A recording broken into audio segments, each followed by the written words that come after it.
കണിവെള്ളരിയും ഒരുക്കി ഒരു വിഷുദിനം കൂടി വരവായി. ഏവർക്കും കേരള വസ്ത്രാലയത്തിന്റെ വിഷുദിനാശംസകൾ. Kerala Vasthralayam, Pattambi road, Kunnamkulam. Guruvayur road near royal hospital, Kunnamkulam. പീഡാനുഭവങ്ങൾക്കും കുരിശുമരണത്തിനും ശേഷം യേശുക്രിസ്തു ഉയർത്തെഴുന്നേറ്റതിന്റെ സ്മരണ പുതുക്കി ക്രൈസ്തവ സമൂഹം ഞായറാഴ്ച ഈസ്റ്റർ ആഘോഷിച്ചു. അതിരുകളില്ലാത്ത സ്നേഹത്തിന്റെയും ത്യാഗത്തിന്റെയും വലിയൊരു ഓർമ്മപ്പെടുത്തലാണ് ഈ ദിനം.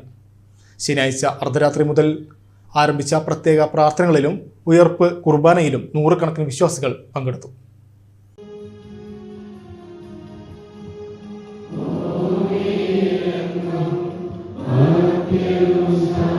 മനുഷ്യരാശിയുടെ പാപങ്ങൾ ഏറ്റെടുത്ത് കുരിശിൽ ജീവൻ വെടിഞ്ഞ യേശു മൂന്നാം നാൾ ഉയർത്തെഴുന്നേറ്റു എന്നാണ് വിശ്വാസം.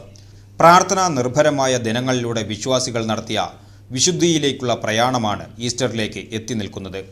മരുഭൂമിയിലെ യേശുവിൻ്റെ 40 ദിവസത്തെ നോമ്പിൻ്റെ ഓർമ്മ പുതുക്കി വിശ്വാസികൾ ഈ പുണ്യദിനത്തിനായി ഒരുങ്ങിയത്.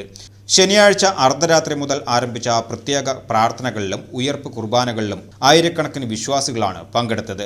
വടക്കാഞ്ചേരി ഫൊറോന പള്ളിയിൽ ഞായറാഴ്ച പുലർച്ചെ 3 മണിക്ക് ഉയർപ്പ് തിരുകർമ്മങ്ങൾക്ക് വികാരി ഫാദർ വർഗീസ് തരകൻ നേതൃത്വം നൽകി. ഫാദർ ആൽവിൻ വർഗീസ് സഹകാർമ്മികനായി. തുടർന്ന് രാവിലെ 6-നും 7-നും 8-നും വിശുദ്ധ കുർബാനയും നടന്നു. നൂറുകണക്കിന് വിശ്വാസികളാണ് ചടങ്ങിൽ സംബന്ധിച്ചത്.